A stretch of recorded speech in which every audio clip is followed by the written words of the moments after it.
made up my mind, not another day.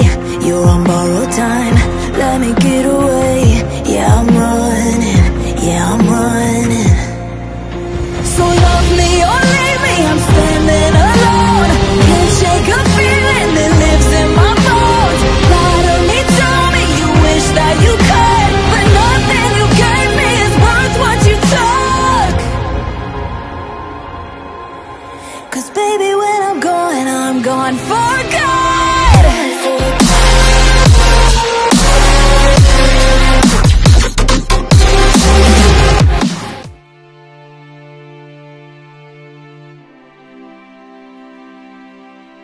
Melanjutkan dari kisah sebelumnya. Sebelumnya api pemusnah menyatu ke dalam tubuh Xiaoyan dengan sangat damai dan tak menimbulkan gejolak sedikit pun. Kepatuhan ini membuat Xiaoyan merasa tidak terbiasa. Bahkan pikirannya masih waspada, takut akan terjadi perubahan mendadak. Hingga akhirnya ketika dia membentuk hubungan spiritual dengan api pemusnah, barulah dia bisa sedikit tenang. Api ini aneh, menyatu ke dalam tubuhku tanpa perlu mengerahkan kekuatan pagoda emas. Kekuatan api ini malah bergabung dengan sendirinya menjadi bagian dari kekuatan apiku. Xiaoyan merasa sangat terkejut. Api itu benar-benar telah menjadi bagian dari dirinya yang bisa dianggap sangat misterius. Untuk menghancurkan segalanya, aku masih belum mengerti kekuatan hukum ini. Penguasa api pemusnah tidak meninggalkan apapun untuk memberikan warisan. Tidak ada benda peninggalan lainnya dan tidak ada petunjuk untukku. Jika bukan karena kekuatan hidup tak terbatas dari leluhur klan Yuanzhen dan keberadaan api abadi, maka aku pun tidak mungkin bisa. Kehidupan yang dia pinjam dari lautan kehampaan itu bukanlah peninggalan dari sang penguasa api pemusnah. Bahkan dia memang benar-benar ingin menghancurkan segalanya. Tetapi apa sebenarnya yang pernah dialami oleh penguasa api pemusnah? Rasanya dia sangat muak terhadap dunia ini. Dia bukan sekedar kecewa, tetapi penuh kebencian terhadap sesuatu. Xiaoyan berpikir di dalam hati dan tidak mengerti. Mengapa sosok sekuat penguasa api pemusnah pada akhirnya bisa sampai pada titik kehancuran total seperti itu?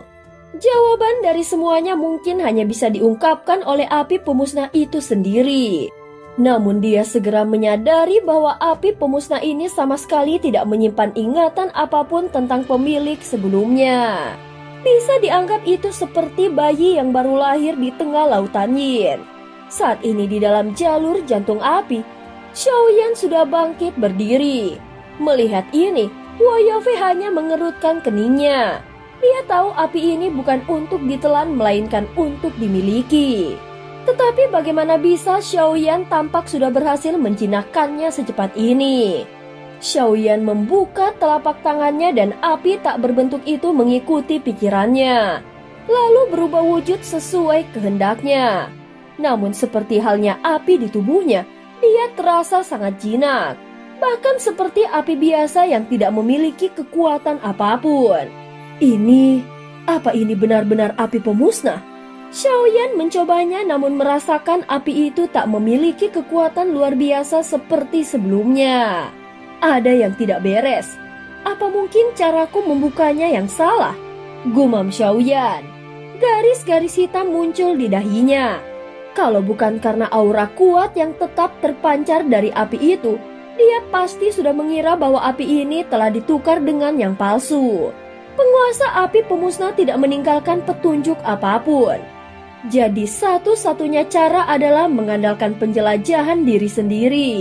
Namun tidak peduli bagaimana Xiaoyan mencoba, kekuatan dahsyat dari api pemusnah tetap tidak bisa dikeluarkannya. Kenapa saat penguasa api pemusnah sebelumnya menyerangku, api ini begitu mengerikan? Tetapi sekarang, Xiaoyan pun mencoba membangunkan komunikasi spiritual dengan api tersebut. Namun jiwanya seolah tertutup, tidak mampu merasakannya dan tidak ada resonansi. Setelah beberapa upaya akhirnya dia tetap gagal. Sehingga untuk saat ini Xiaoyan belum bisa menggunakan kekuatan dari api pemusnah. Segera dia menatap ke sekeliling. Namun tempat itu telah berubah menjadi ruang kosong. Wilayah misterius ini dibuka hanya untuk memunculkan api pemusnah. Dan tempat aslinya kini tidak lagi bisa ditemukan. Wilayah itu seolah memang disiapkan untuk melepaskan kekuatan luar biasa ini ke dunia. Membiarkannya muncul ke permukaan dan digunakan kembali oleh generasi penerus untuk melindungi dunia. Mungkin ini memang pilihan dunia, dan hanya kehendak dunia yang bisa merancang semuanya dengan begitu tepat. Xiaoyan melangkah keluar dari jalur jantung api menuju dunia luar. Di sana tampak Huo Yaofei sedang berdiri menunggunya. Terima kasih senior. Huo Yaofei menatap Xiaoyan dalam diam. Kau benar-benar berhasil mendapatkan apinya. Bahkan Yaofei sendiri tampak tidak percaya saat mengatakannya. Xiaoyan segera membuka telapak tangannya. Api itu tidak terlihat oleh mata telanjang, namun bisa dirasakan panasnya yang menyengat. Memang kudapatkan, tetapi dia sangat jinak sekarang. Tidak ada lagi kekuatan penghancur seperti sebelumnya. Aneh, ucap Xiaoyan lalu mengungkapkan kebingungannya. Dia berharap Huo Yaofei yang sudah berpengalaman dan memiliki api putih mungkin tahu penyebabnya. Setiap api seperti halnya manusia memiliki kepribadian sendiri. Meski kini dia telah tunduk padamu, belum tentu dia mengakuimu sebagai tuannya. Ada kemungkinan juga kekuatan penghancurnya bersifat akumulatif. Harus dikumpulkan terlebih dahulu sebelum bisa dilepaskan. Namun karena aku belum pernah memilikinya, aku pun tidak bisa memastikan. Jadi kau harus mencarinya sendiri. Yaofei menjelaskannya dengan tulus. Baiklah, aku mengerti. Aku akan terus mencoba dan menjelajahinya perlahan. Xiaoyan mengangguk pelan dan tersenyum tipis. Di sela percakapan mereka, Ye Beijing berdiri di antara mereka menunggu dengan senyum hangat sambil menatap Xiaoyan seolah ingin berkata, "Akhirnya kau kembali dan dengan kekuatan barumu." Ekspresi Huo Yaofei terus berubah-ubah saat menatap Xiaoyan. Kadang marah, kadang penuh pertimbangan. Hingga akhirnya percakapan di antara mereka pun terus berlanjut. Aku memang bukan orang yang ditakdirkan untuk memiliki api itu. Kau juga pasti bisa melihatnya. Aku tidak punya kemampuan untuk benar-benar menguasainya. Huo Yaofei menghela nafas lalu menatap Xiaoyan dengan serius. Meski begitu, bolehkah aku Yaofei menjadi temanmu, Xiaoyan? Mendengar itu Xiaoyan tersenyum tipis. Senyumannya tampak bersih dan polos seperti anak kecil yang baru belajar tertawa. Tatapan Huo Yaofei tampak bersinar sejenak. Lalu dia mengulurkan telapak tangannya ke arah Xiaoyan hendak menjabat tangan sebagai simbol awal dari sebuah persahabatan. Xiaoyan pun segera mengulurkan tangannya dengan sopan. Tentu saja, terima kasih senior. Namun sebelum tangan mereka saling menyentuh, Ye Beijing tiba-tiba maju dan menjabat tangan Huo Yaofei terlebih dahulu menyela dengan gerakan cepat dan spontan. Huo Yaofei menarik kembali tangannya yang kini telah dijabat oleh Ye Beijing. Lalu dia kembali menatap Xiaoyan dengan tatapan matanya yang tajam. Namun tetap tenang. Jika kau menginginkan kekuatan, aku bersedia menukarnya dengan sumber jantung api. Namun kau harus membantuku menyeimbangkan api di tubuhku. Huo Yaofei pun tidak berniat menyembunyikan tujuannya. Dia tahu tidak ada gunanya bersandiwara. Bahkan jika Xiaoyan hendak memanfaatkannya sekalipun. Xiaoyan sedikit mengangkat alisnya. Tawaran itu memang menggiurkan. Mendapatkan esensi api sebagai imbalan untuk menggunakan kekuatan teknik roh hampa juga merupakan tawaran yang sangat menguntungkan. Namun dia tahu betul melihat sesuatu hanya dari permukaan akan sangat berbahaya. Terutama saat berurusan dengan makhluk-makhluk tua berpengalaman seperti ini. Teknik roh hampa dan pagoda emas berasal dari tempat yang sama. Dan keduanya merupakan rahasia di dalam dirinya.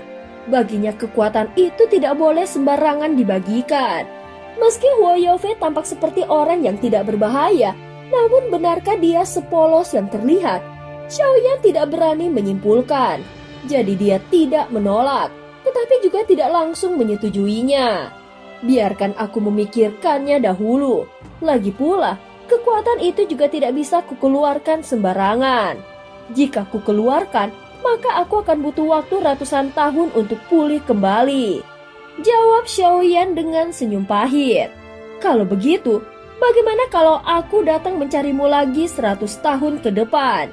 Sambil berkata demikian, Huo Yaofei membuka mulutnya dan dari sana dia memuntahkan 3 nyala api yang berbeda warna. Ketiganya melayang di depan Xiaoyan. Itu tampak berkilau indah namun penuh tekanan yang dahsyat. Aku ingin melakukan pemesanan terlebih dahulu. 3 kali, meski hanya sesaat, itu sudah cukup bagi Xiaoyan menatap ketiga jantung api itu. Gelombang panas yang dipancarkannya membuat pupil matanya sedikit menyempit. Godaan itu sungguh besar.